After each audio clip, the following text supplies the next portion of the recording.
শ্রমিক আন্দোলনের সাথে সম্পৃক্ত হওয়ার তার যে আগ্রহ, সেটা ঐতিহ্যের ধারাবাহিকতা, সেই সাথে তার যে দেশের প্রতি, মানুষের প্রতি মূল্যবোধ এবং মমত্ববোধ।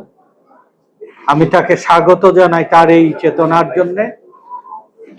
সাইদ আল নোমান বাংলাদেশের ভাগ্যহত মেহনতি মানুষের অধিকার প্রতিষ্ঠার আন্দোলনে একটা অনুপ্রেরণা।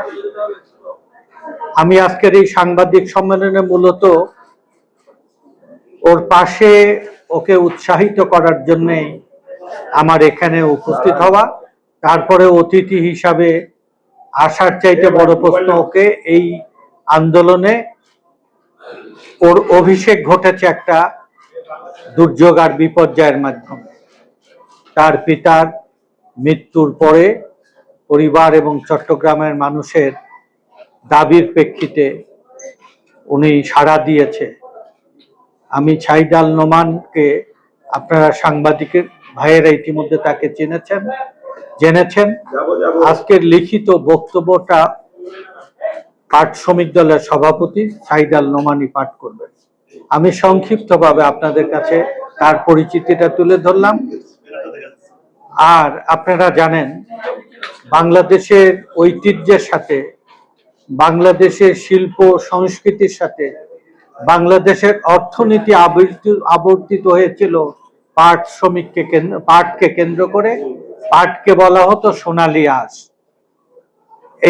এখানকার আমাদের বৈদেশিক মুদ্রা আয় এবং বিদেশে বাংলাদেশকে পরিচিত করা হতো, ব্র্যান্ডিং করা হতো পাটকে কেন্দ্র করে।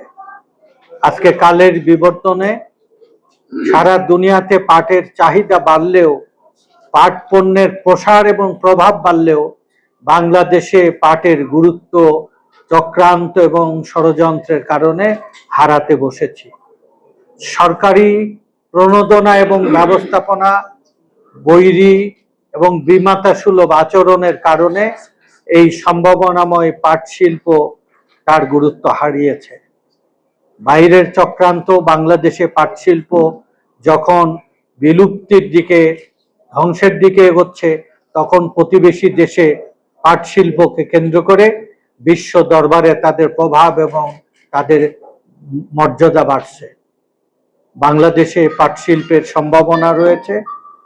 পাট শিল্পকে কেন্দ্র করে আমাদের ঐতিহ্য, অর্থনীতি, সংস্কৃতি আবার যেন গড়ে ওঠে। জনগণের গণতান্ত্রিক আন্দোলনের সাথে বাংলাদেশের শিল্পায়ন, কর্মসংস্থান এবং সব মানুষের বাস উপযোগী এক নিরাপদ কল্যাণকামী বাংলাদেশ গঠনের যে লড়াই, সে লড়াই অতীতে আমাদের শ্রমিক শ্রেণীর একটা গুরুত্বপূর্ণ অবদান রয়েছে অতীত থেকে আজ পর্যন্ত।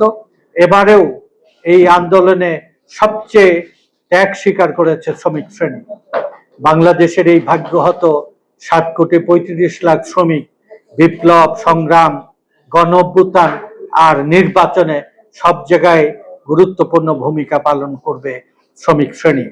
এই শ্রমিক শ্রেণীকে সুসংগঠিত করার যে ডাক এসেছে, সেই ডাকে আমি মনে করি সাংবাদিক ভাইয়েরা আমাদের সেই লড়াইয়ের অপরিহার্য অংশ।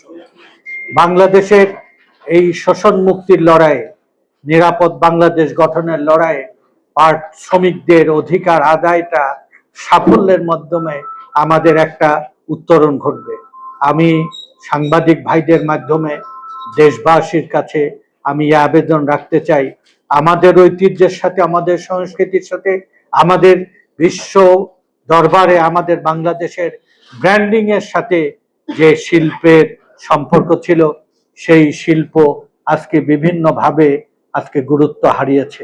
সেই গুরুত্ব তুলে ধরার জন্যে, শ্রমিক আন্দোলনের সেই ঐতিহ্য তুলে ধরার জন্যে, জাতীয় স্বার্থ সুরক্ষার জন্যে পাট শ্রমিকদের এই যে দাবিনামা জনগণের মাধ্যমে সরকারের কাছে এবং শ্রমিক শ্রেণীর কাছে তুলে ধরার এই উদ্যোগটাকে আপনারা যথার্থভাবে আপনাদের যুক্তপূর্ণ কলমি লেখনের মাধ্যমে জনপ্রিয় করে তুলবেন। আপনার এই ভূমিকা, আপনার এই অবদান বাংলাদেশের সত্যিকার অর্থেই ভাগ্যহত মানুষের অধিকার আদায়ের আন্দোলন অনুপ্রেরণা যোগাবে।